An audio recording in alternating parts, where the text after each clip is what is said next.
সুন্নাত নয় শুধু দাওয়াতের মেহমান, সুন্নাত নয় শুধু খাওয়া শেষে মধুপান, আরো কিছু সুন্নাত আছে তুমি জানো কি?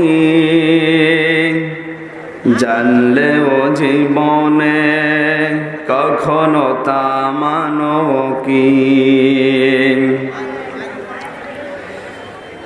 সুন্নাত শুধু নয় বিল্লাহিল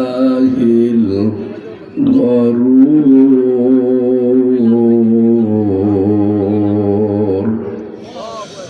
সাদাকতা ইয়া রব্বানা আল্লাহুম্মা সাল্লি আলা মাওলানা মুহাম্মদ ওয়া আলা আলি সাইয়্যিদিনা।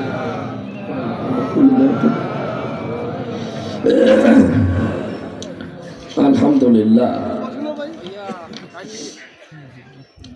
কুমিল্লা জেলার লালমাই থানার অন্তর্গত নাকি জামোয়া ইসলামিয়া হাফিজিয়া মাদ্রাসার 25তম বাৎসরিক ঐতিহাসিক তাফসীরুল কোরআন মাহফিলের স্মরণধন্য সভাপতি জনাব হাজী সাদেক সাহেব, আমার আরাফাতের ভাই, আল হাজ্জু ইয়াহদিমু মা কানা ক্বাবলা, বিশ্বনবী জানিয়েছেন যে হজ করে এটা যদি কবুল হয়ে যায় তার পেছনের যত অপরাধ ছিল আল্লাহ সব মাফ করবে।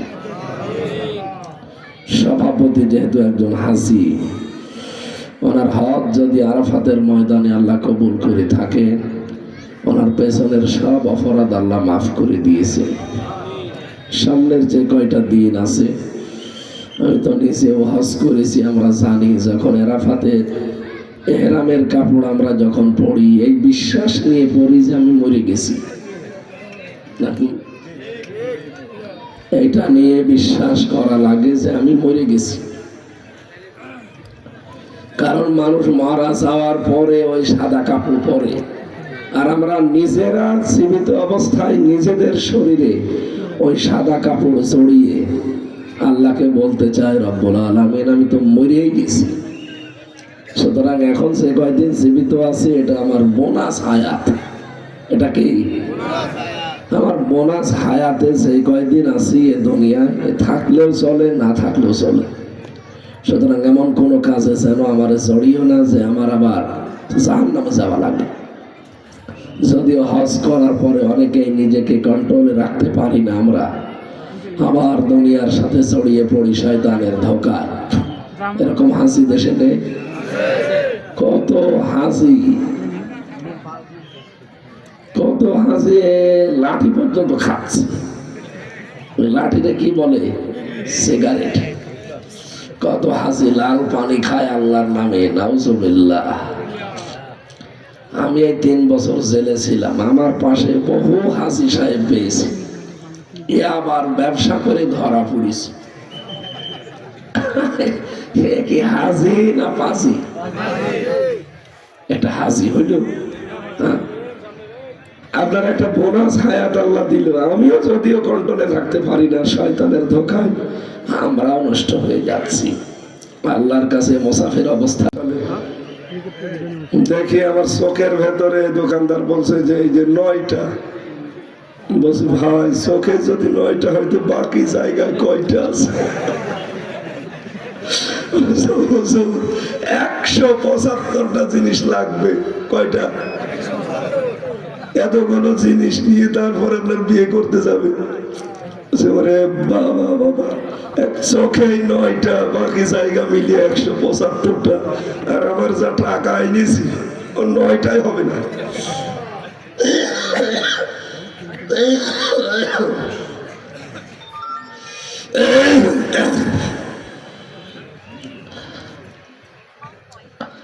এখানে স্ত্রীকে সাজগোজ করার জন্য, পারিবারিক জীবনে ছেলে মেয়ের জন্য, মা বাবার জন্য যে খরচ করা হয়, এই খরচের হিসাব আল্লাহ নেবে না। 3 নম্বরে জিহাদের ময়দানে যারা কাজ করে, এই মানুষগুলোর পেছনে যদি আপনি খরচ করেন, যেতে পারেন না নিজে, যারা জিহাদের ময়দানে কাজ করছে তাদের পেছনে খরচ করা, ওই সম্পদের হিসাব দেওয়া লাগবে। বাংলাদেশে এখন সশস্ত্র জিহাদ আছে, জবান খোলেন, বাংলাদেশে সশস্ত্র জিহাদ আছে। কি জিহাদ আছে? দাওয়াতের। দাওয়াতের এইটাও একটা জিহাদ। এই যে আমরা দাওয়াত দিতে এসেছি, 15 বছরে কত কঠিন ছিল না? এই দাওয়াতটা এইভাবে দিতে 14 জায়গায় অনুমতি নেওয়া লাগতো, এখন আল্লাহ উন্মুক্ত করে দিয়েছে। সুতরাং এই দাওয়াতের ময়দানটা আমাদের কাজে লাগানো দরকার। মানে যদি নিজে এগুলো করতে না পারেন, যারা করে তাদের পেছনে থাকবেন। এই কথা বুঝতেছেন? এই জন্য জিহাদের ময়দান যেহেতু এখন বাংলাদেশে সবচাইতে বড় জিহাদ, কোরআন প্রচার করা, কোরআন প্রতিষ্ঠা করা। সামনে যদি এরকম কোন সময় আসে যে কোরআন প্রতিষ্ঠা করার জন্য আপনাকে কাজে লাগাতে হবে, আপনি কাজে লেগে পড়বেন। এটার জন্য যদি আপনার মিছিল করা লাগে করবেন, যদি দল করা লাগে করবেন, যদি আপনাকে ভোট দেওয়া লাগে দেবেন, কারণ ওইটাও একটা জিহাদ। আপনি মনে করেন না যে ভোট দেওয়া এ দুনিয়ার কাজ। কে বলিস আপনাকে?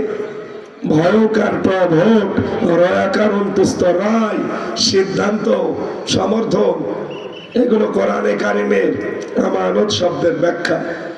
মারিফুল কোরআন আল্লামা শফি তাফসিরে দিয়েছে। 5 নম্বর পারা 6 নম্বর পৃষ্ঠা 5 নম্বর লাইনে দেখবেন আছে একটা, ইন্নাল্লাহা ইয়া'মুরুকুম আন তুআদ্দুল আমানাতি ইলা আহলিহা। অবশ্যই আমি আল্লাহ তোমাদের সবাইকে আদেশ দিলাম। এই আদেশকে শুধুমাত্র মুসলমানদের? ইয়া'মুরুকুম, একমের ভেতরে হিন্দু আছে, বৌদ্ধ আছে, খ্রিস্টান আছে, এক কথা বলে দেখেন। তামাম দুনিয়ার সব মানুষের রব না আল্লাহ? তিনি বলছেন আমি সবাইকে আদেশ দিলাম তাদের যাবতীয় আমানত যেন তার প্রাপকের কাছে পৌঁছিয়ে দেয়। সুতরাং এই দেশের সামনে আর মার্কার ভিত্তিতে কেউ নির্বাচিত হতে পারবে না। নির্বাচিত হওয়া লাগবে সৎ, যোগ্য এবং ভালো মানুষ। এটার জন্য যদি আপনি পক্ষে থাকেন, আপনি এটা জিহাদের সওয়াব পাবেন। কারণ ওই লোকটা যদি সংসদে যে নামাজের বিলের কথা বলে, আর এরকম মানুষ যদি 151 জন এই বাংলাদেশে এমপি তৈরি হয়, নামাজের বিল পাস হয়ে গেলে কালকে থেকে আর নামাজের ওয়াজ করা লাগবে না, মানুষ বাধ্য হবে নামাজ পড়তে। যেহেতু আপনি একটা ভোট দিয়েছিলেন, ওই একটার কারণে লোকটা নির্বাচিত হয়েছে। এই বাংলাদেশে 18 কোটি মানুষ নামাজ পড়লে যে সওয়াব পেতেন, আপনি একাই সে সওয়াব পেয়েছেন। আমি মনে হয় বানিয়ে বলছি না? সূরা নিসা 5 নম্বর পারা 10 নম্বর পৃষ্ঠা 10 নম্বর লাইনের 85 নম্বর আয়াতে আছে, মাইয়াশফাউ শাফাআতান হাসানাতান ইয়াকুল লাহু নাসীবুম মিনহা। কোন মানুষ যদি ভালো কাজে সাহায্য করে, সহযোগিতা করে, সাপোর্ট দেয়, ও কাজ করে যা পাবে সাপোর্ট দিয়ে তা পাবে। এটার নাকি আমাদের অনেক মানুষ দেখবে তার আমলনামায় হজের সওয়াব লেখা, বলবে রব্বুল আলামিন আমি গরিব মানুষ ছিলাম, আমি হজ করিনি। ফেরেশতারা মনে হয় ভুল করে লিখে ফেলেছে। আল্লাহ পাক বলেন, বান্দা আমিও জানি তুমি হজ করনি, কিন্তু তুমি আমার মানুষকে রায় দিয়েছিলে, সে রায়টা পেয়ে লোকটা এমপি হয়ে সংসদে হজের পক্ষে কথা বলেছিল। হজ করতে 9.5 লাখ টাকা লাগতো, সেখান থেকে লোকটা হজ মন্ত্রণালয়ের দায়িত্ব পেয়ে কমিয়ে কমিয়ে সে 3 লাখ 4 লাখে করে ফেলেছে। এর জন্য সহজ হয়ে গেছে হজটা। যত মানুষ হজ করেছে, তুমি যেতে পারোনি, তোমার রায়ের কারণে যেহেতু বিলটা পাস হয়েছে, এই জন্য তোমার একটা ভোটে যত মানুষ বাংলাদেশ থেকে 1 বছরে হজে গিয়েছে, সবার হজের সওয়াব আল্লাহ তোমারে দিয়েছে। আল্লাহর এক বান্দা, আমি জীবনী পড়লাম, আব্দুল্লাহ বিন মুবারক রহমতুল্লাহ আলাইহি, বিশাল বড় আলেম ছিলেন। তার নাম জানে না এমন কোন আলেম এখন পৃথিবীতে নেই। এত বড় আলেম তিনি, যারা হাদিস কোরআন পড়ে। তিনি একবার হজে গিয়ে দেখলেন, ফরজ হজ শেষ করে এসে পরের বছরে নফল হজে যাবেন, তার মানে ওমরা হজে বের হবেন, চাটি বাটি বেঁধেছেন, বেডিং খাতা বেঁধে নিয়ে যাচ্ছেন, হঠাৎ দেখেন ছেলে 7 বছর বয়স কাঁদতেছে। ডাক দিয়ে বলে, সন্তান কাঁদো কেন? ছেলেটা বলে, আব্বাজান আমি ওই পাড়ায় গিয়েছিলাম, যে দেখি ওরা মাংস রান্না করেছে, গোস্ত, ওরা গরম গোস্ত তুলে তুলে খাচ্ছে, আমি গিয়ে দাঁড়ালাম, আমি চাইলাম, আমারে দিল না, ঘাড়ে ধাক্কা দিয়ে তাড়িয়ে দিল, আমি মনে দুঃখ পেয়েছি। হযরতে মোবারক ছেলেটার কান্না থামানোর জন্য নিয়ে গেলেন ওই বাড়িতে। বাড়ির বাইরে দাঁড়িয়ে সালাম দিলেন, আসসালামু আলাইকুম ইয়া আহলাল বাইত। বাড়ির মালিক বেরিয়ে এসে দেখে আব্দুল্লাহ বিন মোবারক দাঁড়ানো, পা জড়িয়ে ধরে বলছে, হুজুর আপনি দাঁড়িয়ে আছেন আমার বাড়ির সামনে, সালাম দিলেন, কি করব বলেন, পাগল হয়ে গেছে।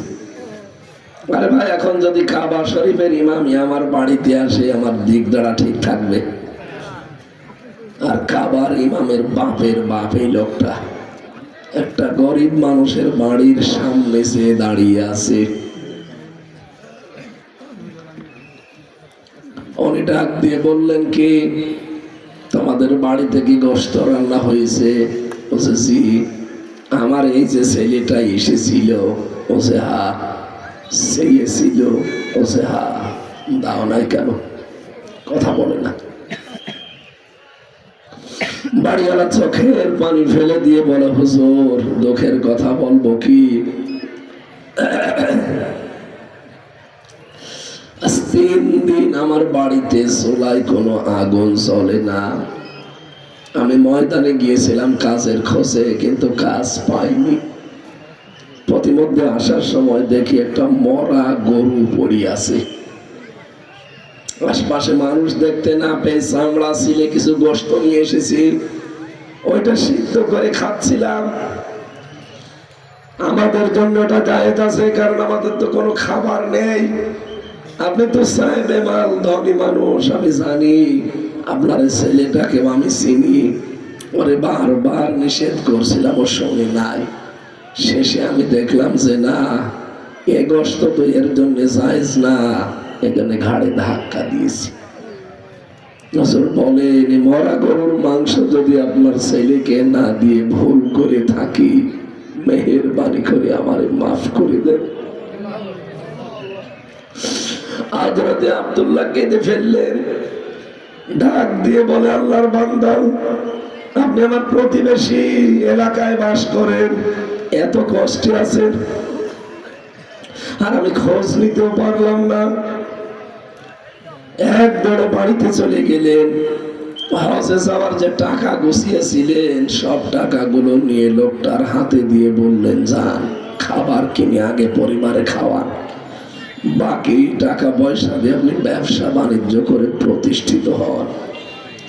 জীবনে টাকা আমার আর ফেরত দেওয়া লাগবে না, আমি সব আল্লাহর জন্য আপনাকে দিয়ে দিলাম। ওই রাতে তাকে স্বপ্ন দেখানো হচ্ছে, মোবারক তোমার যে স্যাক্রিফাইস, তোমার যে হজ, এই গরিব বেচারার জন্য তুমি যে নফল হজের টাকাটা দিয়ে যা করলে উপকার, আল্লাহ এত বেশি কবুল করেছে। এবার এই টাকাটা যত লক্ষ মানুষ হজে এসেছিল, তোমার এই দানের ওসিলায় আরাফাতের সব হাজিদের হজ আল্লাহ কবুল করে নিয়েছে।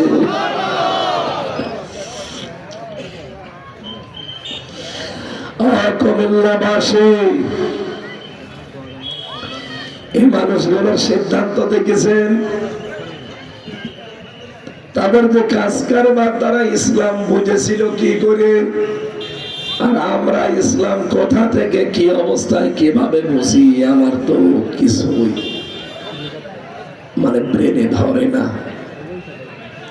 যেহেতু মেহমান আসবে এখন, এই জন্য আমরা তেলাওয়াত কিন্তু আয়াতে যাচ্ছি, তাফসীর লিখে দিয়েছেন, হক আদায় করা দরকার।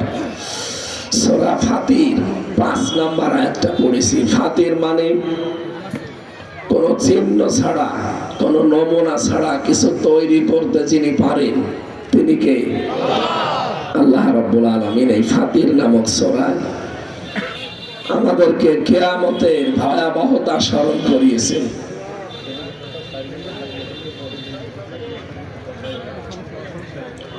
এখানে অনেকক্ষণ থাকবে হেলিকপ্টার। এখন তো 2টা বাজে, অন্তত 4টা পর্যন্ত তো থাকবে। হ্যাঁ, কারণ ওনার আবার মাগরিব পড়া লাগবে ঢাকায়, যে আমি তো জানি ওগুলো। ওরা 3:45-এর আগে ছাড়তে পারবে না, এখানে থাকবে না। কয়টা? আরো জোরে। যেহেতু জান্নাত যেতে পারবে না কোনোদিন, এই জন্য ইন্নামা ইয়াদউ হিসবাহু, তার দলবলকে সে ডাকে। ইয়াদউ এটা মুজারে, বর্তমান, ভবিষ্যৎ, প্রেজেন্ট, ফিউচার। এখন ডাকছে, ভবিষ্যৎ বলতে কিয়ামত পর্যন্ত ডাকতেই থাকবে। লিয়াকুনু, যেন সে নিয়ে যেতে পারে মিনা সাহাবিস সাঈর। সাঈর নামে জাহান্নামের একটা দরজা আছে, ওই দরজা দিয়ে সে যেন ওর দলবলকে ওর সাথে নিয়ে যেতে পারে। পরীক্ষা হবে সে কতদিন পরে কিয়ামতে। এখনই আল্লাহ প্রশ্নপত্র পাঠিয়ে দিলেন যে এই এই হতে যাচ্ছে। আমরা যারা এখানে লেখাপড়া করি, পরীক্ষা দেই, সেদিন পরীক্ষা হবে তার আগের দিন প্রশ্নপত্র দিয়ে দেয়? বা যেদিন হবে ওদিন সকালে দেয়? যখন হবে তার 1 ঘন্টা আগে দেয়? 1 মিনিট বলেন? আরো দরকার 1 মিনিট পরে দেবে, ঘন্টা বাজানোর পর। এই পরীক্ষার জন্য যদি এত প্রস্তুতি নেওয়া লাগে যে পরীক্ষার প্রশ্ন হাতে নেই, 1 ঘন্টা আগেও দেবে না, যখন হবে তার 1 মিনিট পরে দেবে, ঘন্টা বাজানোর পর। অথচ কিয়ামতের পরীক্ষা কত পরে, সে প্রশ্নপত্র আল্লাহ আগে আমাদের কাছে দিয়ে দিয়েছে। কথা বলেন না কেন? এরপরেও যদি কেউ আমরা ফেল করি, আমার মতো কপাল পোড়া আর নেই। শয়তান ধোঁকা দিয়ে আমাদেরকে বোকা বানাবে, এটা ওর কাজ। আর আমরা ধোঁকায় পড়বো না, এটা আমাদের কাজ। কথা বলেন না কেন? আমি যে কথা বলছি, আমিও তো শয়তানের ধোঁকা থেকে মুক্ত না। শয়তান আমাকেও দখল করে রাখে। যতদিন আমি আটক জীবনে ছিলাম 3 বছর, একটা ধোঁকাও শয়তান দিতে পারেনি। কারণ 4 দেওয়ালের মাঝে একটুখানি ঘর, জেলের ভেতরে জেল, তার নাম সেল। এরপরে আর একটা আছে, তার নাম ফাঁসির কন্ডেম সেল। আমি ওই জায়গায় থাকতাম। ওখানে দুনিয়ার যোগাযোগ বিচ্ছিন্ন, মোবাইল থেকে বিচ্ছিন্ন, সব কিছু থেকে বিচ্ছিন্ন। মেয়ে লোক তো নেই। তা আমি গোনাটা যে করবো কি দিয়ে? 24 ঘন্টা ইচ্ছা থাকলেও গোনা করতে পারতাম না, কারণ গালি দেওয়ারও কায়দা নেই। আপনি গালি দেবেন কারে? কেউ তো নেই। সিসি ক্যামেরা দিয়ে রেখেছে, ওখান থেকে দেখতো যে কে কি করে। তো এই যে 3টা বছরে অন্তত বাইরে 1 বছর এসেছি, এই 1 বছরের তুলনায় ভেতরে যে ছিলাম তার তুলনায় গোনা এখন কম হচ্ছে না বেশি হচ্ছে? ওই 3 বছরে যদি গোনা 5টা হয়, এই 1 বছরে আমার মনে হয় 1000টা হয়ে গেছে। এই কথা বলেন না কেন? শয়তান ওই সময় তো আমার ধোঁকা দিতে পারে নাই, আর ধোঁকা দিলেও আমি ধোঁকায় পড়তামও না। কি ধোঁকা দেবে?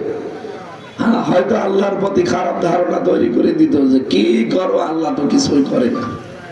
মাঝে মাঝে মামলা যখন তোলার পরে দেখতাম যে জামিন হয়নি, তখন একটা ধারণা আসতো, আল্লাহ তুমি তো আসো। একটা ঠনকো মামলা দিয়ে 30 না 31 বার মামলাটা তুলেছি হাইকোর্টে, জজ কোর্টে, সিএমএম কোর্টে, জামিন দেয়নি। মনটা এমনি খারাপ হয়ে যাওয়ার কথা। তারপর আমি ছোট মানুষ, আমার পাশ দিয়ে কত মানুষ জেল থেকে বের হয়ে চলে গেল, কেউ লাশ হয়ে, কেউ জীবিত। বহু মানুষ আমি লাশ হতে দেখেছি, বহু মানুষ জীবিত বের হয়ে গেছে। আল্লাহ আমাকেও লাশ হয়ে বের করে দিতে পারতো, কারণ ওই অবস্থায় আমরা ছিলাম। ফাঁসির কন্ডেম ছেলে যারা থাকে, ওরা একটা জিন্দা কবরে থাকে। আপনারা তো ওই ঘর দেখেননি, এমন ভয়ঙ্কর। বলেন জেলের ভেতরে জেল, ওটার নাম সেল। ওর পর আবার আরো ভয়ঙ্কর, সেটার নাম কবর। সেল কবরের মতো, এদিকে 1.5 হাত, ওদিকে 3.5 হাত। আপনি যে কাঁধ হয়ে ভালো করে পা মেলিয়ে শোবেন না, সেরকম জায়গাও নেই। কবর সেল এত কঠিন।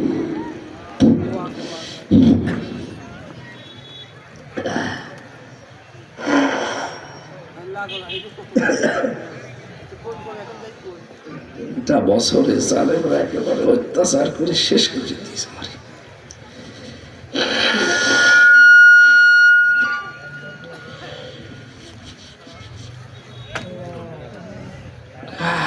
এমন কোন টর্চার যা করেনি ওরা, শরীরটা একদম ভেঙে ফেলেছে, হাড় বড় সব নড়বড় করে দিয়েছে।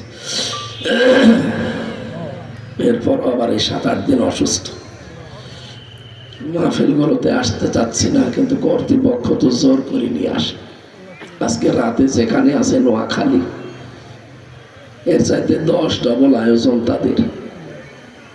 প্রায় 50 লাখের উপরে তাদের খরচ, এই যে সংবাদ পাঠিয়েছে। এখন যদি বলি যে আমি আর পারছি না, গেলাম না, ও মায়ের খাবে না জনগণের কাছে? কমিটির লোকজনের কি বলবে মানুষ? বলবে দরকার নেই, হুজুর নিয়ে এসে দরকার বসিয়ে রাখে, তাও দেখে বাড়ি যাব। এই দেখে বাড়ি যাব, বসিয়ে রাখেন। বসিয়ে রাখতে গিয়ে যে চালান, আমার এদিকে শরীরে সাপোর্ট দেয় না, আমার এদিকে কণ্ঠ সাপোর্ট দেয় না। তারপরও জোর করে বলতে গেলে এই যতটুকু আছে আরো বসে যাচ্ছে। এটা মাথার উপরে দাও, এটা লক্ষ্য, ওই মাথার উপরে দিয়ে একটু বাতাস দাও। আমার ভাইরা, শয়তানকে যেহেতু রব্বুল আলামিন জানিয়েছেন, শয়তানকে বন্দনা শত্রু হিসাবে গ্রহণ করা লাগবে। শয়তানও কিন্তু এই পৃথিবীতে 20 প্রকার মানুষকে শত্রু মনে করে। কয় প্রকার? আর 10 প্রকার মানুষকে সে বন্ধু হিসাবে মেনে নিয়েছে। তাও দুনিয়ার খ্রিস্টান, ইহুদি, বৌদ্ধ, মুশরিক এদের ভেতরে না। নবীজি একদিন মসজিদে নববীর পাশে যে পাহাড়, এই পাহাড়ের পাদদেশ দিয়ে যাচ্ছিলেন। হঠাৎ তিনি দেখতে পেলেন শয়তান হেঁটে যাচ্ছে। ডাক দিলেন, এদিকে আয়। কোথায় যাস? বলছে আমার বন্ধু আছে, তার কাছে আমি কিছু যোগাযোগ বিচ্ছিন্ন ছিল, ওইগুলো এখন ঠিক করার জন্য যাচ্ছি। তোর আমার বন্ধুকে শয়তান ওই দিন নবীজিকে বলেছিল, হে রাসূল, এই পৃথিবীতে আপনার উম্মতের ভেতরে আমার 10 প্রকার বন্ধু আছে, খুব ভালো করে খেয়াল করে মিলাবেন। শয়তানের বন্ধু কয় প্রকার? আরো জোরে। আমি তাফসীর থেকে নোট করেছি এগুলো। শয়তানের কাছে বন্ধু হিসাবে 10 প্রকারের নাম রাসূলের কাছে বললেন। আবার বলছি, ইহুদি, খ্রিস্টান, বৌদ্ধ, মুশরিক, মাজুসি এদের ভেতরে না, হে নবী আপনার উম্মতের ভেতরে আমার 10 প্রকার বন্ধু আছে। তাহলে আমরা নবীর উম্মত না? বলেন বলেন বলেন। আমাদের ভেতরে কয় প্রকার বন্ধু শয়তানের? 10 প্রকার বলছি, দেখেন আপনি ওর ভেতরে আছেন কিনা। যদি থাকেন তাহলে ওই কাজটা আজকে ছেড়ে দেওয়া লাগবে। বলেন না কেন? আল্লাহ রাব্বুল আলামিন 1 নম্বরে শয়তান ওই দিন নবীজির সামনে বলেছিল, আউয়ালুল ইমামুল সাহের।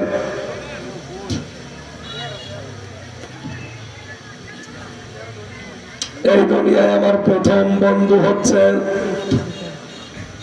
যারা জালেম শাসক। এটা তো আর বাংলাদেশে ছিল না, এ বলার দরকার নেই।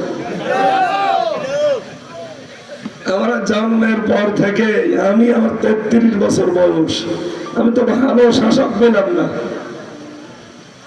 প্রত্যেকটাই জালেম। কথা বলুন না কেন? হয় তার নিজের উপরে জুলুম করে, নাই পরিবারের উপরে করে, নাই রাষ্ট্রের জনগণের উপরে করে।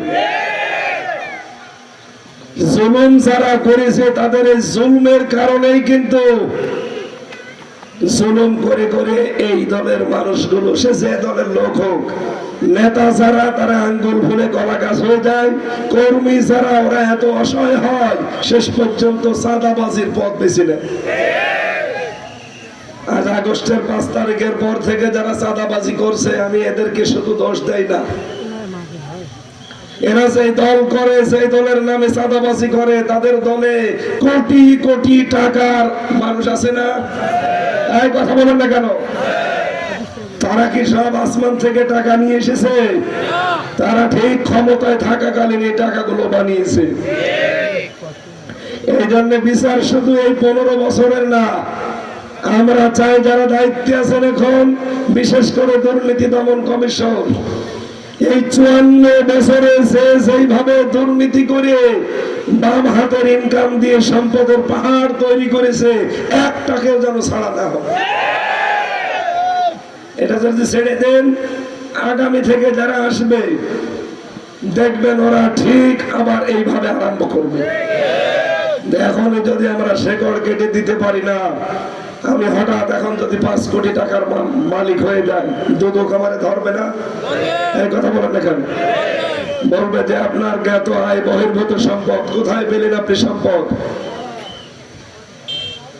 আপনি কে মনে করেন এই 15.5 বছরের আগে যারা ছিল দায়িত্বে, তাদের টাকা ছিল না?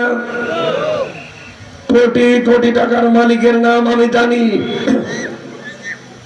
বিএনপিতে, জাতীয় পার্টিতে, অন্যান্য বাম দলে এবং ইসলামপন্থীদের ভেতরে অনেকের এত টাকা, ও যদি কিয়ামত পর্যন্ত হায়াত পাও তাও ওই টাকা শেষ হবে না। অথচ 15.5 বছরে সে তার কর্মীর খোঁজ নেয়নি। তাদের তো কোনো সমস্যা নেই, তাদের ছেলে মেয়েরা এদেশে থাকেও না, সব থাকে মালয়েশিয়া, থাইল্যান্ড, আমেরিকা। আমি আগস্টের 5 তারিখের পরে কয়টা সফর ছিল, মালয়েশিয়া, সিঙ্গাপুর। সেই হোটেলে উঠি, হোটেলের নিচে নেমে দেখি 2 শয়তান বসে চা খাচ্ছে। কি গো এখানে? হুজুর আমরা আগেই পালিয়েছি, ছেলে মেয়ে বউ বুঝলো তো আগেই পাঠিয়ে দিয়েছি। বাতাস একটু যেয়ে দেখলাম যে পরিবর্তন হয়ে যেতে পারে, এই জন্য আমরা ওখানে আর নেই।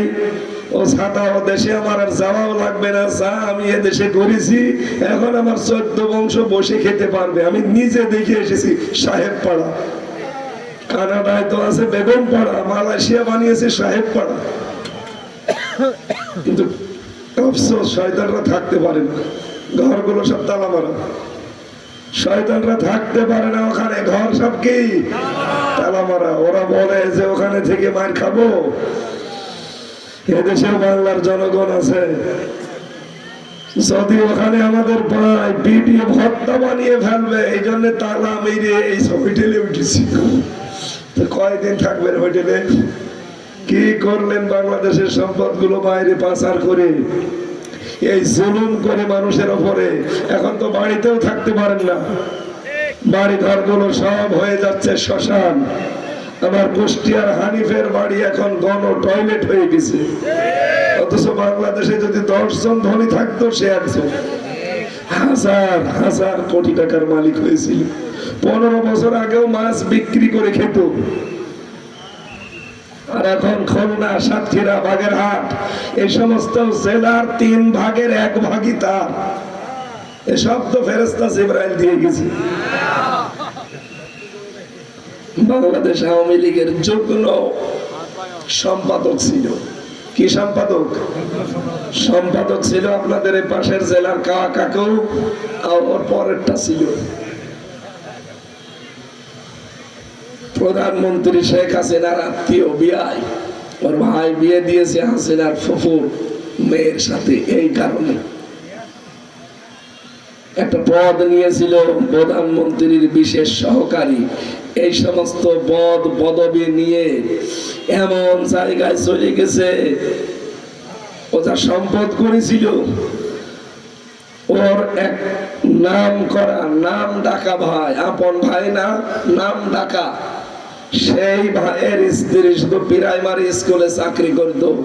তার 1000 কোটি টাকার উপরে সে মালিক, একটা মহিলা। কোথায় পৌঁছিয়েছে এরা চিন্তা করেছেন? যে গ্রামের একটা নাম ডাকা ভাইয়ের বউ, ভাইও না, ভাইয়ের তো কুষ্টিয়ায় 8 তলা বাড়ি, আর বউ প্রাইমারি চাকরি করে। কয় টাকা বেতন হতে পারে? 30-32 না 40,000। কিয়ামত পর্যন্ত যদি চাকরি করে তাও তো 1000 কোটি টাকার মালিক হওয়া সম্ভব না। তাই কথা বলে না কেন? কি করেছিল সে মানুষগুলো, কিন্তু এখন কি থাকতে পারে? এখন কুষ্টিয়ায় ঢোকার মতো কায়দাও নেই। কুষ্টিয়া না, সারা বাংলাদেশের অবস্থা এখন এরকমই। এই যে লাকসাম টর্চার সেল বানিয়েছিল, আয়না ঘর পাওয়া গেছে, এখন কই তারা? কই? তাদের খুঁজে পাওয়া যাচ্ছে না। জালেম যারা, এরা শয়তান এত ভালোবাসে এদের, বলে এই দুনিয়াতে আপনার উম্মতের ভেতরে আমার প্রথম বন্ধু হচ্ছে জালেম শাসক, যারা দায়িত্বশীল যারা, তারা। বলেন নাউজুবিল্লাহ। তাহলে বাংলাদেশে জালেম ছিল, এরা শয়তানের প্রথম বন্ধু। 2 নম্বরে শয়তান বলে আমার বন্ধু হচ্ছে যারা অহংকারী। কি অহংকার আছে না? যে যখন চেয়ারে বসতো সে তখন গিয়ারে বসতো। এই যে চেয়ারের একটা অহংকার, রূপের অহংকার, টাকা পয়সার অহংকার, প্রভাব প্রতিপত্তির অহংকার। রব্বুল আলামিন বলেন, হযরতে এটা নূহ আলাইহিস সালামের জামানার ঘটনা, আমি শিক্ষার জন্য একটু শোনাচ্ছি। হযরতে নূহর জামানায় আমি পড়েছি, وَإِنِّي كُلَّمَا دَعَوْتُهُمْ لِتَغْفِرَ لَهُمْ جَعَلُوا أَصَابِعَهُمْ فِي آذَانِهِمْ واستغشوا ثيابهم وأصروا واستكبروا استكبارا। আল্লাহ রাব্বুল আলামিন বলেন, আমার নবী নূহ একদিন 2 দিন না, 50 বছর কম, 1000 বছর, কতদিন? 950 বছর একাধারে দাওয়াতি কাজ করেছিল। 950 বছরের ভেতরে সে আল্লাহকে রব্বুল আলামিনকে ডাক দিয়ে বলেছে, হে আল্লাহ, আমার জাতির লোককে তো আমি এই জন্য দাওয়াত দেই